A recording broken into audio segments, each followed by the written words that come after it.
India 360 news पर मैं विजय आप सभी का स्वागत करता हूं। चीन में बीबीसी हुआ बैन, कोरोना वायरस और उइगर महिलाओं से रेप के मामलों का किया था खुलासा। एक रिपोर्ट में बताया है कि कोरोना वायरस के मामले पर चीन कैसे दुनिया की सच्चाई छिपा रहा है। और इसके बाद पिछले हफ्ते बीबीसी ने एक रिपोर्ट में बताया था कि चीन में उइगर मुस्लिमों के डिटेंशन कैंपस में महिलाओं से गैंगरेप किए जाते हैं। और दूसरी तरफ चीन का आरोप है कि बीबीसी जानबूझकर झूठ और अफवाह फैला रहा है और उनकी खबरों में कोई भी सच्चाई नहीं है। और एस्ट्राजेनेका ने कहा कि कोरोना के नए वेरिएंट के खिलाफ वैक्सीन में करीब 6 से 9 महीनों का समय लग सकता है। कोरोना के नए वेरिएंट के खिलाफ कारगर वैक्सीन बनाने में 6 से 9 महीने का समय लगेगा। और गार्डियन के मुताबिक वैक्सीन के अपडेटेड वर्जन के लिए 6 महीने का समय दिए जाने से वैक्सीन विकसित करने की मौजूदा प्रक्रिया में एक और बेहतर बदलाव आएगा। एस्ट्राजेनेका में बायोफार्मास्यूटिकल्स R&D के कार्यकारी उपाध्यक्ष सरमेने पंगलोस ने बताया है कि वेरिएंट पर काम आज शुरू नहीं हुआ, कि यह हफ्तों और महीनों पहले शुरू हुआ था। उन्होंने पुष्टि की है कि नए वेरिएंट पर पूरी तरह से कारगर वैक्सीन के लिए लगातार काम चल रहा है।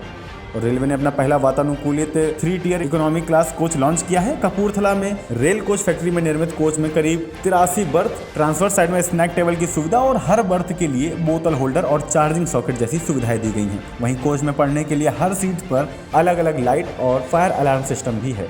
और झारखंड सरकार ने नीरज सिन्हा को बनाया राज्य का नया डीजीपी। सरकार की अधिसूचना के अनुसार 1987 कैडर के आईपीएस अधिकारी नीरज सिन्हा इससे पहले राज्य के भ्रष्टाचार निरोधक ब्यूरो के महानिदेशक का भी अतिरिक्त प्रभार संभाल रहे थे। और स्कूलों से सीबीएसई बोर्ड ने कहा है कि 9वीं और 11वीं की परीक्षाएं आयोजित करवाएं और नए सत्र 1 अप्रैल से शुरू किए जाएं।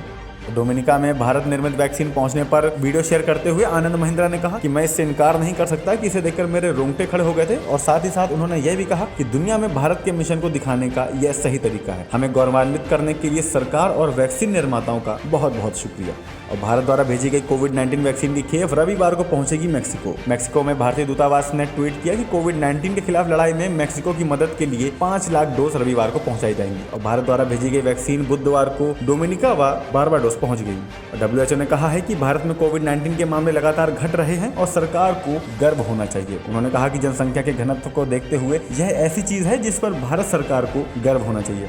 सरकार ने बताया है कि विदेशों में कोविड-19 से 31 दिसंबर 2020 तक कुल 2072 भारतीय नागरिकों की मौत हुई है। और विदेश राज्य मंत्री वी मुरलीधरन ने एक प्रश्न के लिखित जवाब में बताया कि सऊदी अरब में सर्वाधिक 906 भारतीयों की कोविड-19 से मौत हुई। वहीं यूएई में 375, कुवैत में 369, ओमान में 166 भारतीयों की मौत हुई। और स्वास्थ्य मंत्रालय ने कहा है कि 70 लाख लोगों के कोविड-19 टीकाकरण का आंकड़ा पार करने वाला भारत दुनिया का सबसे तेज देश बन चुका है। भारत ने यह आंकड़ा 26 दिनों में पूरा किया, जबकि अमेरिका ने 27 दिन लिए। और मंत्रालय के अनुसार 17 राज्यों या केंद्र शासित प्रदेशों में पिछले 24 घंटों में कोविड-19 से एक भी मौत की रिपोर्ट नहीं आई। और इंदौर में कांस्टेबल जवाहर सिंह ने बुधवार को यमराज की वेशभूषा में कोविड-19 का टीका लगवाया और उनके टीकाकरण का वीडियो भी सामने आया। जवाहर सिंह ने कहा कि वैक्सीन पूरी तरह से सुरक्षित है, इससे डरने की जरूरत नहीं है, बल्कि कोरोना वायरस से डरने की जरूरत है।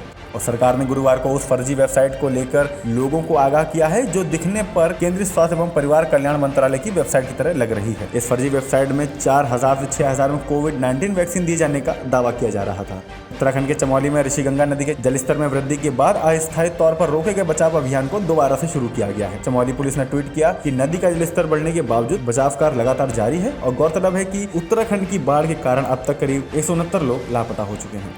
और उत्तराखंड सरकार ने साथ ही साथ यह भी बताया कि राज्य में आई बाढ़ के बाद अब तक 35 लोगों के शव बरामद हुए हैं, जिनमें से 10 शवों की पहचान हो सकी है। और अमेरिका में एक दूसरे से टकराए तकरीबन 100 से ज्यादा वाहन, 5 लोगों की हुई मौत। पुलिस अधिकारियों ने बताया कि टेक्सास में गुरुवार को हाईवे पर एक बड़ी दुर्घटना में ट्रैक्टर ट्रेलर समेत करीब 75 से 100 वाहन एक दूसरे से टकरा गए, जिसमें कम से कम 5 लोगों की मौत हुई, जबकि दर्जन भर लोग घायल हुए।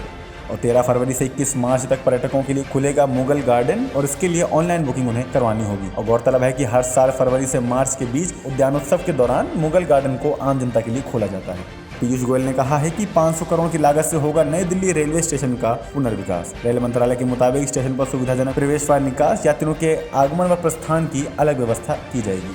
और हवाई यात्रा के लिए अब आपकी धनराशि थोड़ी सी ज्यादा खर्च होगी, क्योंकि नागरिक उड्डयन मंत्रालय ने गुरुवार को घरेलू हवाई किराए की निचली और ऊपरी सीमा करीब 10 से 30% तक बढ़ा दी है। पहले बैंड में 40 मिनट से कम समय की उड़ानें आती हैं, जिसकी निचली सीमा 2000 से 2200 रुपए कर दी गई है। वहीं इस बैंड की ऊपरी सीमा 6000 से 7800 के बीच कर दी गई।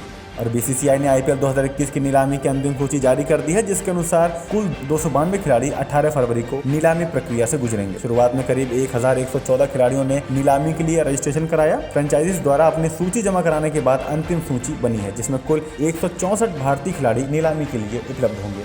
और क्रिकेटर मनोज तिवारी ने भारतीय टीम के लिए तस्वीर के जरिए इंग्लिश कप्तान जो रूट को आगामी मैचों में आउट करने की योजना ट्वीट की है। और मनोज के अनुसार शानदार फॉर्म में चल रहे रूट के खिलाफ उनकी योजना अश्विन और वॉशिंगटन सुंदर की मदद कर सकती है। उन्होंने लिखा कि योजना केवल स्पिन के अनुकूल पिचों के लिए है। और भारत के खिलाफ 5 मैचों की T20 सीरीज के लिए हुई इंग्लैंड की 16 सदस्यीय स्क्वाड की घोषणा। इंग्लैंड ने भारत के खिलाफ 12 मार्च से शुरू हो रही 5 मैचों की T20 सीरीज के लिए 16 सदस्यीय स्क्वाड की घोषणा की है। और भारत की शिकायत के बाद BCCI ने गेंद निर्माता SG को गुणवत्ता की जांच करने को कहा।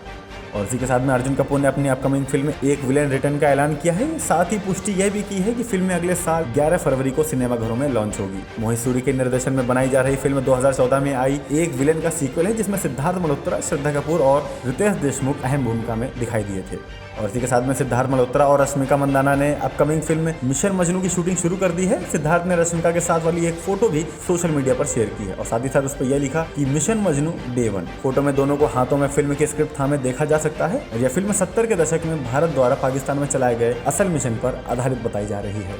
और इसी के साथ में मौसम की खबर। शहर में एक बार फिर से मौसम ने करवट ली है और मौसम विभाग के मुताबिक इस हफ्ते सुबह और शाम को कोहरा भी छाया रहेगा। सुबह का आलम यह था कि वाहन चालकों की रफ्तार सामान्य दिनों के मुकाबले कम दिखी। इसके अलावा वाहनों की फॉग लाइट्स भी ऑन थी।